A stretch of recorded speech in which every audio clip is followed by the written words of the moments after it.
마르다는 주방에서 예수님하고 제자들 식사 준비하느라고 막 분주한 상황이에요. 그런데 그 동생 마리아는 그 언니를 도와주지 않고 방에서 예수님 제자들과 함께 예수님 말씀을 듣고 있는 거예요. 근데 여기에 대한 예수님의 반응이 약간 그 마리아 편이에요. 마르다 편이 아니에요. 도대체 어떤 까닭에 주님은 마르다보다는 마리아를 두둔하고 있으며 이것을 통해서 우리에게 무슨 말씀을 하려고 하시는 걸까요? 자, 첫째는 일보다 관계를 우선시하시는 주님의 말씀이에요. 또 오늘 본문에 보면 주님께 지금 나 고생하고 있는데 걔 좀 내보내라고 이렇게 당당하게 예수님한테 야단치듯이 명령하는 거 보면 이 자기가 예수님 위해 식사 준비하는 것이 엄청난 자기 공로로 생각하는 듯해 보이죠. 근데 반면에 마리아는 오늘 본문 39절 보시면 같이 한번 보겠습니다. 시작. 그에게 마리아라 하는 동생이 있어 주의 발치에 앉아 그의 말씀을 듣더니. 그러니까 마리아에게 있어서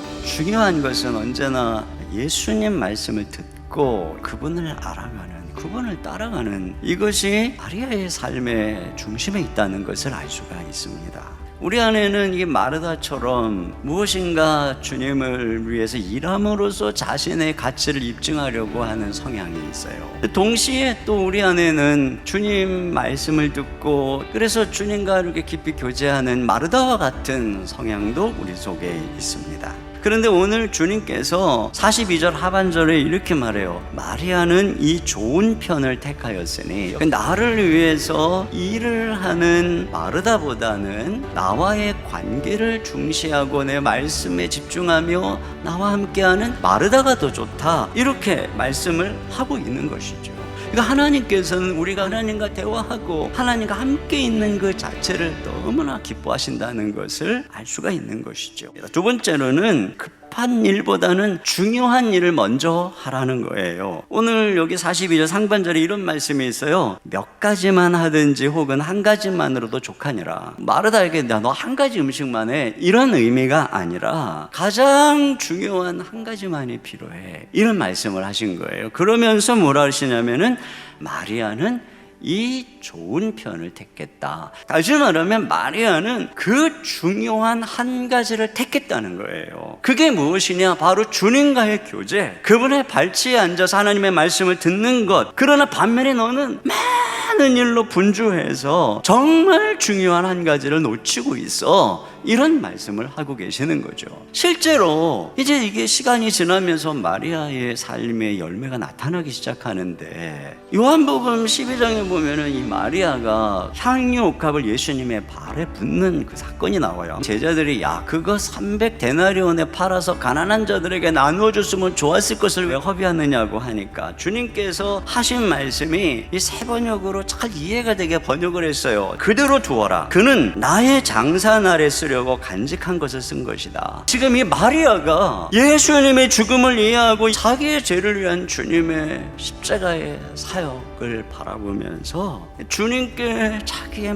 모든 것들을 담긴 그 헌신의 향유값을 깨어서 붓는 모습, 이 모습이야말로 인류를 향한 주님의 구적사역에 동참하는 위대한 헌신이라고 하는 것을 알 수가 있어요. 이게 어떻게 가능한 것입니까? 마리아가 더 중요한 일, 주님 발 앞에서 늘 무릎 꿇고 그분의 말씀을 듣고 주님과 대화하고 주님을 알아가고 주님과 교제하는 일을 먼저 선택했기 때문에 그런 것입니다. 나는 포도나무요 너희는 가지라. 그가 내 안에 내가 그 안에 거하면 사람이 열매를 많이 맺나니 나를 떠나서는 너희가 아무것도 할 수 없음이라. 마르다가 보면은 아무것도 안 하는 것처럼 그렇게 보였는지 모르겠지만 이 시간을 통해서 마리아는 포도나무에 가지가 붙어 있듯이 주님께 붙어 있었던 것이고, 여기서부터 이런 아름다운 삶의 열매를 맺고 있었던 것입니다. 그런 면에서 우리가 오늘 적용할 게 뭐겠습니까? 오늘 이 설교 제목입니다. 먼저 기도하라는 것입니다.